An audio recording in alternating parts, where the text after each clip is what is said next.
No céu existe algo mais do que as estrelas.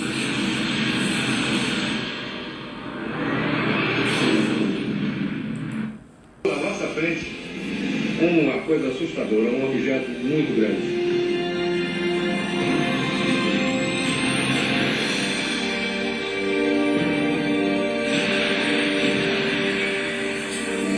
Ele deve ter acionado realmente alguma propulsão que não devia ser acionada próximo de nós, porque nos danificaria.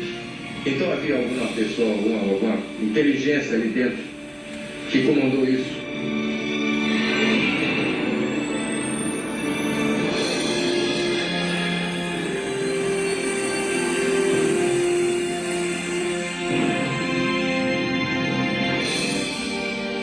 Ele disparou com uma velocidade incrível o firmamento e subiu no meio das estrelas. A voz que você acabou de ouvir é do coronel Irangê Holanda Lima, que durante 4 meses comandou a maior e mais sigilosa operação feita até hoje no Brasil pela Força Aérea envolvendo discos voadores. Eram recebidos por um feixe de luz e que impedia que eles movimentassem qualquer parte do músculo, até para pedir socorro. E que, a partir daí, a dor se tornava insuportável e eles eram tomados de profunda fraqueza, como se eles estivessem sendo dopados. Realmente eu fiquei espantado. O nosso podcast desta quinta-feira, 21 de novembro de 2019, a gente vai abordar uma das mais sigilosas operações envolvendo UFOs, disco voadores, já realizada em todo o mundo, ocorrido há 4 décadas, especialmente no ano de 1977, no litoral do Pará. A Operação Prado, ela é, aliás, um mistério até os dias de hoje. Esses ataques começou em abril de 1977, especialmente no litoral do Maranhão, já aqui na parte da região nordeste, onde 4 pescadores tinham terminado a questão da pesca e estavam se preparando para dormir por volta de meia-noite. Um dos pescadores estava deitado numa rede na parte assim de cima do barco e os outros estavam deitados lá dentro. E de repente um objeto gigantesco desceu com uma luz forte e atingiu em cheio esse pescador, que teve morte imediata. Os outros pescadores tiveram queimaduras de 1º e 2º graus nas pernas, nas costas e nos braços. Esse foi o primeiro ataque. A partir do mês de setembro, várias luzes começaram a atacar a população da região de Salgado, no norte do Pará. Essa região ela é composta por 21 municípios, como se fosse aqui a região do Vale do Jaguaribe, municípios distantes a 100 quilômetros um dos outros. Vamos dar um exemplo aqui, como Aracati, a Limoeiro do Norte, que é distante 100 quilômetros, a Jaguaribe, que já é 100 quilômetros, e essas luzes que a população apelidou de chupa-chupa, pois ela soltava um feixe de luz, como se fosse um raio, e ultrapassava as telhas das casas e atingia principalmente as mulheres no peito, e era constatado que o sangue dessas mulheres eram sugados. Longilíneas, retas, extensas e largas, como se algo tivesse chapado. Existiam sempre, sempre, sempre 2 orifícios paralelos e que você apertava e não desapareciam e ficavam elevadas, como se 2 agulhas tivessem penetrado. E as queimaduras de uma pessoa necessitam de aproximadamente 96 horas para que a pele entre em necrose, fique enegrecida e entre em necrose. Só que as queimaduras que eram feitas nas pessoas, a necrose era imediata. Muitas que não eram atacadas, só em ver a luz, ela dava uma espécie de anestesia na pessoa, que não tinha nem forças para gritar ou para correr, pedir ajuda, como fala a médica da época, que atendeu centenas de casos, pessoas que moravam a mais de 100 quilômetros de distância, que nunca se viram, nunca se conheceu, contavam a mesma história, nos mesmos horários e até em horários diferentes. A Operação Prato, ela foi comandada pelo coronel da Força Aérea Brasileira, na época capitão, o Irangê Holanda Lima, que comandou essa operação. Ele que deu nome à Operação Prato. Para quem não sabe, prato é um termo usado por ufólogos no resto do mundo, o resto do planeta. Muitos países eles não chamam de objetos voadores não identificados de disco voadores, e sim de prato voador, pires voador. Como a operação era sigilosa, como o capitão Holanda falou em várias entrevistas, se a operação fosse dita que era a operação disco voador, ficava muito na cara, como ele falou, né? Ele era uma pessoa que acreditava em vida em outros planetas, mas ele não acreditava que aquele fato que estava acontecendo na região de Colares, naqueles municípios, tinham nada a ver com disco voadores, né? Mas o capitão, o Irangê Holanda, experimentou uma das maiores experiências de sua vida nessa operação. Até hoje, a Operação Prato ela é envolta de muitos mistérios. O capitão Holanda, a operação terminou com 4 meses depois de muita gravação, muita foto, muito vídeo, e a aeronáutica deu por encerrada a operação, mas o capitão Holanda continuou investigando aqueles casos que realmente chamou a atenção de ufólogos do mundo inteiro. Deu uma entrevista no Fantástico da Rede Globo e contou detalhes sobre a Operação Prato, sobre o que ele mesmo viu. Depois ele concedeu uma entrevista impressionante à revista UFO, que é uma revista renomada sobre objetos voadores não identificados. Então Holanda, ele era um homem muito respeitado nas forças armadas, né, do país.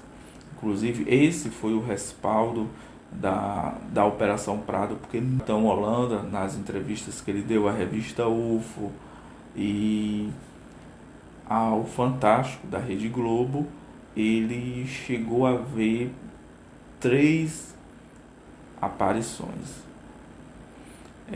Uma delas foi, ele estava numa casa lá, os outros militares estavam fazendo um lanche, quando chovendo forte, né, lá no litoral do Pará, quando uma nave enorme veio em direção à casa, como se fosse se chocar contra aquela casa, parou, assim como se tivesse freado em cima dele, e depois saiu em direção e sumiu nas estrelas.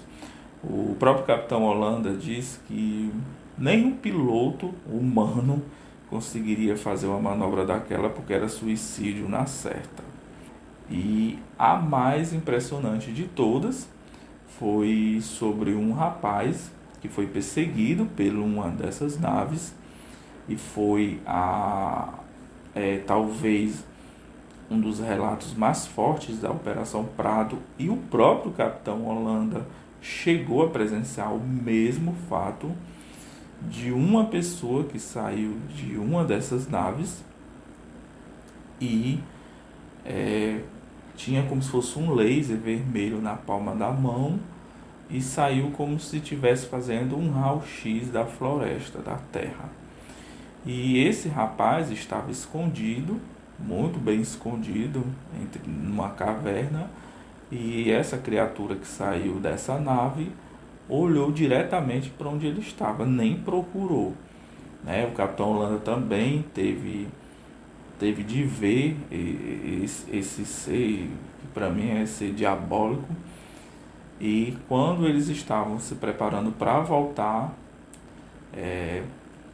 à meia-noite também, em ponto, uma nave, aí sim, o capitão Holanda disse que foi algo realmente assustador, que assustou a todos os militares que estavam nos barcos naquele momento. Olha lá, aqueles caras olharam, prepararam máquina fotográfica, filmadora, tudo. A coisa veio, quase estava baixo, estava uns 200, 250 metros, não estava muito alto. Passou em cima da gente. E quando chegou perto, na margem do rio, apagou aquela luz amarela, aquela luz forte, amarela, aquele sol amarelo, que a gente não via forte, só via luz. Apagou tudo, de repente. Aí nós vimos uma forma estranha, uma forma de uma bola de futebol americana, aquela bola de ponta, tá? A bola de futebol americana, muito grande. E como se fosse esse azul, translúcida. Tá? Só que tinha janelinhas no meio. Toda a extensão dela tinha uma janelinha. Eu não vi dentro atrás daquela janela, mas que tinha janela, tinha. Tá? E era uma forma muito grande, uma coisa muito grande. Mais ou menos uns 100 metros. Bem grande. Uma bola de futebol americana grande passando em cima da gente, a baixa altura. E fazia um ruído estranho. Fazia um ruído de esse ar-condicionado. Quando ele passando devagar em cima da gente, de propósito, devagar, bem devagar. A máquina filmadora estava acionada. E o mecanismo dela faz um ruído. Eu pedi que o agente que estava mexendo, estava filmando, que ele parasse de filmar. Porque eu queria tirar dúvida. Eu não queria confusão desse ruído da máquina com o ruído que eu estava ouvindo. Aí ele bati no japonês, falei que o cara era japonês, bati no japonês e ele parou, muito claro. Ele parou de... Você está ouvindo? Eu estou. Era esse barulho da catraca. Tinha um barulhozinho desse esquisito lá no meio. No meio desse barulho, esse oscilante. Tá? Aí ele continuou filmando, fotografando. Essa coisa passou, foi embora. Entrou no rumo do continente, do lado do Belém, foi embora.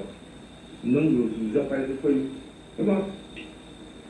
Vistas que o capitão Holanda deu, revelou fotos, documentos, figuras que você pode pesquisar no Google e você vai ver todos os desenhos. Foram mais de 9 formas de naves que o capitão Holanda e os outros militares viram.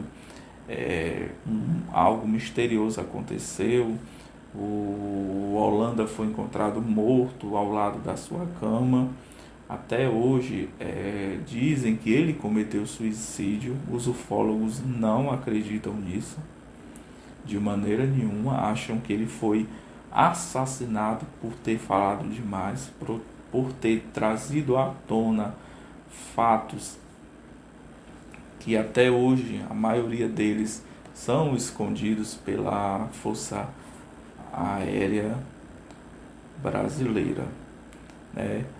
O programa da TV Globo Linha Direta fez um programa especial em 2005, muito bem feito, sobre o assunto. O Discovery Channel, o History Channel e tantos outros, esses veículos internacionais já fizeram vários documentários sobre esse fato, né, que marcou a história da ufologia brasileira. Até hoje, alguns moradores que moram em Vigia, em Colares, dizem que de vez em quando ainda é avistado algumas luzes no céu, mas não mais com ataques, né? Porque até hoje no mundo inteiro se ouve muito avistamentos, naves, objetos voadores não identificados, mas sem ataque. E o que chamou a atenção realmente da Força Aérea Brasileira era os ataques que aquelas pessoas estavam sofrendo, né? Para quem não sabe, tinha acabado de terminar a Guerra Fria, né? A guerra das guerrilhas, tal, e a Força Aérea Brasileira achava que a região estava sendo invadida, né, por inimigos. O Brasil também vivia uma ditadura militar, mas que realmente comprovou que nada de humano tinha sobre aquilo que estava acontecendo na região de Colares, lá no litoral do Pará. Se você quer saber mais detalhes sobre a Operação Prado, leia a entrevista na íntegra. Você pode ler no site da revista UFO, na internet, ou também ver um vídeo de mais de 1 hora que tem no YouTube do Capitão Holanda falando detalhe por detalhe do que ele viu. A gente percebe quando uma pessoa ela está falando a verdade, porque nada foi contraditório entre a entrevista do Fantástico, a entrevista para a revista UFO e para outros veículos. O Capitão Holanda nunca se contradisse, né? Se você vê o modo dele falar, que a gente colocou até aqui no nosso podcast, o homem fala com propriedade, uma memória espetacular naquela época, né? Talvez se o Holanda fosse vivo até hoje, mais fatos com certeza a gente ia descobrir o que realmente acontecia, o que estava por trás desse fenômeno lá na região de Colares, no norte do país.